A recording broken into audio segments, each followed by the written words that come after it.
بسم اللہ الرحمن الرحیم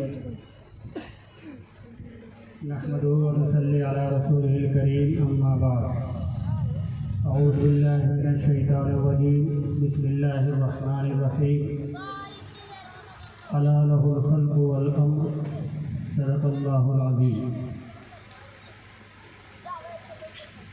میرے محترم بزرگوں اور دوستوں، اسٹیج پہ تشریف فرما علماء کرام، ہم سب کے مشفق و مربی حضرت دامت برکاتہم،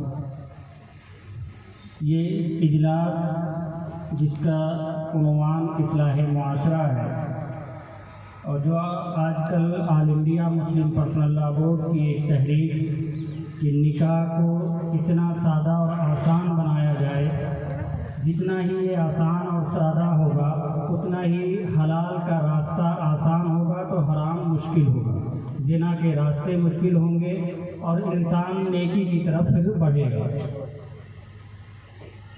اس عنوان سے یہ اجلاس، اس طرح کے اجلاس مختلف علاقوں میں، مختلف حلقوں میں، پورے ملک میں اس وقت قائم کیے جا رہے ہیں اور اجلاس منعقد ہو رہے ہیں۔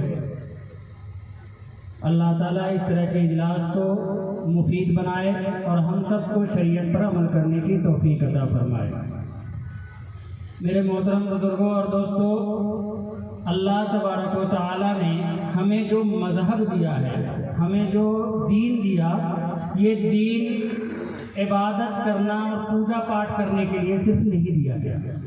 یعنی یہ دین ایسا نہیں ہے کہ اس میں اللہ تعالیٰ نے صرف یہ بتایا کہ آپ عبادت کیسے کرو گے، پوجا پاٹ کیسے کرو گے، اور اس دین کو صرف عبادت تک محدود نہیں کیا، بلکہ یہ دین وہ دین ہے جو ماں کی گود سے لے کر کے قبر کی گود تک ہر مرحلے میں ایک حکم، ایک رہنمائی اور ایک قانون بتاتا ہے کہ آپ کو زندگی ایسے گزارنی ہے۔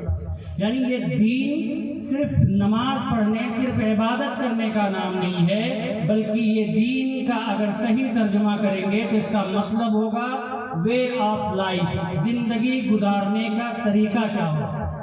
جو زندگی گزارنے کا طریقہ اللہ تبارک و تعالیٰ نے ہمیں دیا، اللہ تبارک و تعالیٰ کہتا ہے کہ اے مومنو، آپ دنیا میں اسی کے پابند ہو اور جو طریقہ میں نے دیا ہے اسی کے مطابق زندگی گزارنی ہے۔ اللہ تبارک و تعالیٰ قرآن کریم میں اسی لیے فرماتا ہے کہ اے ایمان والو، اے انسانوں، اے مسلمانوں، جب پیدا میں نے کیا، جب پالنے والا میں ہوں، موت دینے والا میں ہوں، زندگی اور دنیا اور کائنات سب کچھ کا خالق، کریٹر میں ہوں، تو احکامات جو چلیں گے، جو رول چلیں گے، تو وہ کس کے چلیں گے؟ اللہ ہی کے چلیں گے۔ اب زندگی میں بہت سے مراحل ہیں، اس میں ایک مرحلہ انسان کی زندگی کا آتا ہے نکاح کا۔ نکاح جس کو ہم لوگ کہتے ہیں صرف ایک کنٹریکٹ ہے، دو شوہر اور بیوی کے درمیان ایک معاہدہ ہے۔ حالانکہ اسلام نے اس کو معاہدے کے ساتھ ساتھ ایک عبادت بھی بنایا ہے۔ سب سے پہلے اگر ہمارے ذہن میں یہ رہے، ہم اپنے دل میں یہ بیٹھا لیں کہ نکاح ایک عبادت ہے، نکاح ایک عبادت ہے، اور پھر ہم عبادت جس طرح کرتے ہیں اور عبادت کے وقت کرتے وقت معلوم کرتے ہیں کہ اس عبادت کو کرنے کا نبی اکرم صلی اللہ علیہ وسلم نے کیا طریقہ بتایا تھا، یا اس نماز کو صحابہ کرام نے کیسے ادا کیا تھا، یا اس عبادت کو تابعین کیسے کیا کرتے تھے۔ اگر ہم اسی طریقے سے عبادت کریں گے تو اگر ہم نے نکاح کو اسی طریقے سے یہ ذہن میں بیٹھا لیا کہ نکاح بھی ایک عبادت ہے، تو ہمارے لیے پھر اس شریعت کے احکامات پر، شریعت میں نکاح کرنے، پھر ازدواجی زندگی کو گزارنے، اور پھر اگر کبھی خدا نہ خواستہ اللہ نہ کرے اختلاف ہو تو اس اختلاف کو حل کرنے، تینوں صورتوں میں جو اللہ نے ہمیں طریقہ بتایا، اگر ہم اس کو عبادت سمجھیں گے تو ہم اس پر عمل کرنا ہمارے لیے آسان ہو جائے گا۔ اور یہ کوئی ایسی بات نہیں کہ میں کچھ ایسا کہہ رہا ہوں کہ نکاح عبادت کی کوئی بڑا درجہ دے رہا ہوں۔ آپ دیکھیں تو اللہ تبارک و تعالیٰ نے یہ اسلام میں جو احکامات دیے ہیں، تو مسجد جو بنائی گئی کس چیز کے لیے؟ اللہ کی عبادت کے لیے۔ اسی لیے مسجد میں دنیا کی باتیں کرنا درست نہیں ہے۔ مسجد میں بیٹھ کر کے ادھر ادھر کی دنیا کی باتیں کرنا غیر شرعی ہے۔ مسجد میں صرف یا تو آپ نماز پڑھ سکتے ہیں، اعتکاف کر سکتے ہیں، دعوت و تبلیغ کا کام کر سکتے ہیں، یعنی جو دین اور عبادت کے قبیل سے وہی کام کر سکتے ہیں۔ بلکہ اعتکاف میں ہے تو آپ خرید و فروخت کا مسئلہ اور کوئی بات نہیں کر سکتے، کیونکہ وہ دین اور عبادت نہیں ہے، وہ عبادت دین ہے، عبادت کا حصہ نہیں ہے۔ لیکن اللہ کے رسول حضور اکرم صلی اللہ علیہ وسلم نے فرمایا نکاح مسجد میں کرو۔ مسجد ہے کس کے لیے؟ عبادت کے لیے۔ غیر جو عبادت کے علاوہ جو کام ہے وہ مسجد میں کرنا ممنوع قرار دیا گیا، لیکن نکاح کرنے کا حکم مسجد میں آیا کہ مسجد میں نکاح کرو۔ اس سے پتہ چلتا ہے کہ نکاح کیا ہے، ایک عبادت ہے، اس لیے اللہ کے رسول حضور صلی اللہ علیہ وسلم نے حکم فرمایا کہ اس کو مسجد میں کیا جائے۔ تو نکاح ایک عبادت ہے۔ اب نکاح کے کچھ مراحل ہوتے ہیں، ہمیں دیکھنا کہ یہ جو مراحل ہیں، جو جیسے جہیز کی رسمیں ہیں، سگائی کی رسمیں، کیا شریعت اس کی اجازت دیتی ہے؟ کیا شریعت میں جو ہم کر رہے ہیں وہ صحیح ہے؟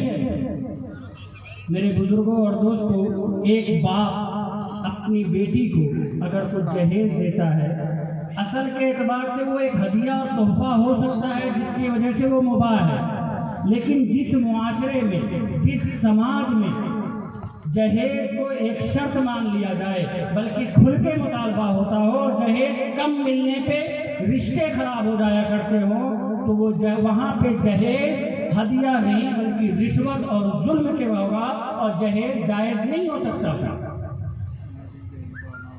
کیونکہ رشوت بھی ہدیے کی شکل میں لی دی جاتی ہے۔ تو اس شکل میں جہاں عرف یہ بن چکا ہو کہ اس کے بغیر لوگ بچیوں سے شادی نہ کرتے ہوں، جہاں شادیاں دشوار ہو جاتی ہوں، ایسی صورت میں جہیز کا لینا دینا درست نہیں ہوگا۔ بلکہ اگر اس سے زیادہ ہم اس کو اور سوچیں، یہ جہیز کی لعنت ہمارے یہاں پہ جو آئی ہے وہ ایک غیر مسلموں کی رسم ہے، اور غیر مسلم جو ہمارا ہندو سماج ہے، ہندو مذہب میں چونکہ وراثت کی اہمیت، وراثت کا قانون نہیں تھا، ان کے یہاں کنیا دان کا تصور ہے، ان کے یہاں کنیا دان کا تصور ہے کہ آج ہم نے شادی کی تو بیٹی کو دان کر دیا، اب اس کے بعد اس بیٹی کا اس میکے سے کوئی رشتہ نہیں، صرف تہواروں پہ ملنا جلنا ہوگا، لیکن زمین جائیداد کسی چیز میں کوئی حق اس کا نہیں بنا، وہ کنیا دان کر دیا، ڈولی اس گھر سے اٹھی ہے، اب اس گھر سے ارتھی اٹھے گی، یہ تصور ہے۔ اور اسی لیے جب وہ کنیا دان کرتے ہیں تو اس موقع پہ اپنی بیٹی کو جو کچھ دینا ہوتا ہے لے دے کر کے رخصت کر دیتے ہیں، کیونکہ اب اس کو یہاں سے کچھ ملنے والا نہیں۔ تو وہاں سے ہمارے اندر بھی جہیز کی رسم آئی۔ اب اگر ہم جہیز کا لینا دینا کرتے ہیں تو کہیں نہ کہیں ہم اس ہندوانہ قانون کو، اس غیر اسلامی رسم و رواج کو اپنے عمل کے ذریعہ تائید کرتے ہیں، اور ہم وراثت کے قانون کی نفی کرتے ہیں۔ وراثت کے قوانین کو مٹانے کی ذمہ داری ایک گورنمنٹ یا دوسری قوموں پہ حق نہ لگائیں، یہ ہم خود کرتے ہیں کہ ہم نے بھی جہیز دے دیا، اب بیٹی کو وراثت نہیں دیں گے۔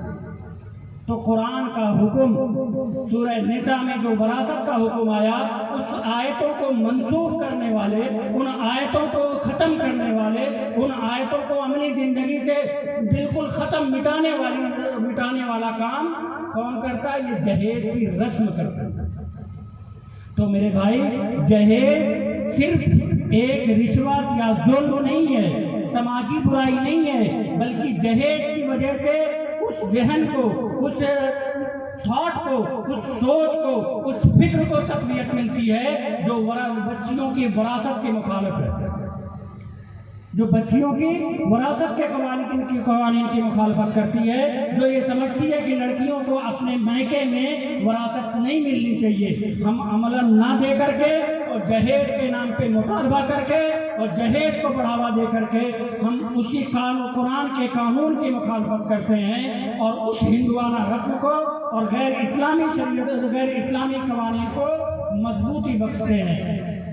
میرے بھائی سوچ لیں ہم کہ اگر ہمارا کوئی عمل قرآن کی آیت کو کے احکامات کو مٹانے والا بنے، کوئی ہماری زندگی سے ہمارے سماج سے قرآن کے ایک احکام کو ختم کرنے کا جو ذریعہ بنے، وہ رسم کس طرح جائز ہو سکتی ہے؟ اور اگر ہم اس کو خوش دلی سے بھی لے دیں، ہم اس کا لینا دینا خوش دلی سے بھی لے دیں، لیکن اس کی وجہ سے سماج میں یہ تاثر جائے گا کہ اسلام بھی اس کی تائید کرتا ہے کہ وراثت کے بجائے جہیز پر عمل کیا جائے۔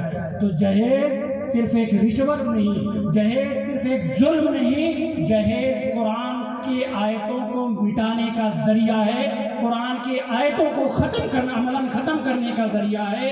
اس لیے بھی ہمیں جہیز سے بچنا ہے تاکہ ہم قرآن کی حفاظت کر سکیں۔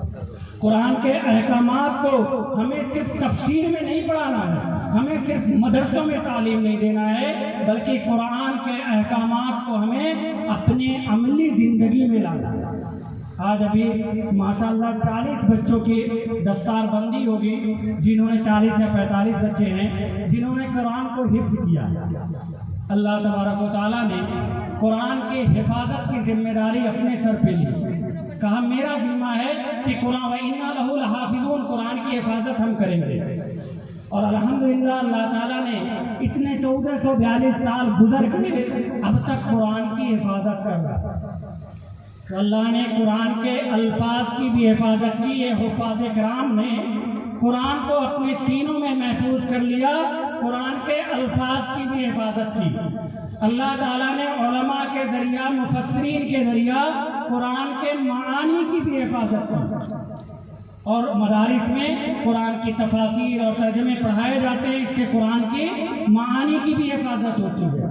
اللہ تبارک و تعالیٰ نے پھر قرآن کے زبان کی حفاظت کی۔ دنیا میں جتنی زبانیں ہیں 400 300 400 سال کے بعد وہ بدل جاتی ہیں یا ختم ہو جاتی ہیں، کسی دوسری زبان میں مل جاتی ہیں۔ 400 سال پہلے جو زبان بولی جاتی تھی وہ زبان آج کے زمانے میں ملے گی نہیں۔ 400 سال کے بعد آپ کو اردو پڑھنے والا کوئی نہیں ملے گا۔ لیکن اللہ تبارک و تعالیٰ نے قرآن کی حفاظت کے لیے عربی زبان کی حفاظت کی، عربی زبان اب تک محفوظ ہے۔ اللہ تبارک و تعالیٰ نے اب قرآن کی ایک حفاظت کی الفاظ کی حفاظت کی ذمہ داری حفاظ کی، قرآن کے معانی کی حفاظت کا کام اللہ کس سے لے رہا ہے؟ علماء اور مفسرین سے۔ قرآن کے زبان کی حفاظت کی ذمہ داری اللہ لے رہا ہے ادیبوں سے، عربی زبان کے جاننے والوں سے۔ ایک قرآن کی حفاظت کی ذمہ داری جو ہم سب کو اس پہ عمل کرنا ہے وہ ہے قرآن کے احکامات کی، کہ عملی زندگی میں اللہ کے رسول حضور اکرم صلی اللہ علیہ وسلم نے، صحابہ کرام نے قرآن کے ایک ایک حکم کی حفاظت کے لیے کر کے عمل کر کے دکھایا تھا، اور اس میں یہ ہر مسلمان کی ذمہ داری ہے۔ یہ اب مدرسے کی صرف نہیں، یہ ہر ایک ایمان والے کی ذمہ داری ہے کہ قرآن کے ایک ایک حکم کی حفاظت اپنے عمل کے ذریعے کرے۔ قرآن کے ایک ایک عمل میں حکم کی حفاظت اپنے عمل کے ذریعہ کرے۔ تو آج ہم لوگ طے کریں کہ نکاح کے مسئلے میں مگنی سے لے کر کے جو رسمیں ہیں، جو جہیز کی رسم ہے، یہ چونکہ قرآن کے خلاف ہے، قرآن کی حفاظت نہیں، قرآن کے احکام کو مٹانے والا رسم ہے، اس لیے ہم اس سے توبہ کریں گے اور نکاح اس انداز میں کریں گے جو قرآن کے احکامات کی بھی حفاظت کرے، شریعت کی بھی حفاظت کرے، اور ہم اس کو ایسے ہی کریں گے جیسے ہم ایک عبادت کرتے ہیں۔ اللہ تعالیٰ ہم سب کو شریعت پر عمل کرنے، قرآن کے احکامات کی حفاظت کرنے اور قرآن اور شریعت کو اپنی زندگی میں اتارنے کی توفیق عطا فرمائے۔ وآخر دعوانا الحمدللہ رب العالمین۔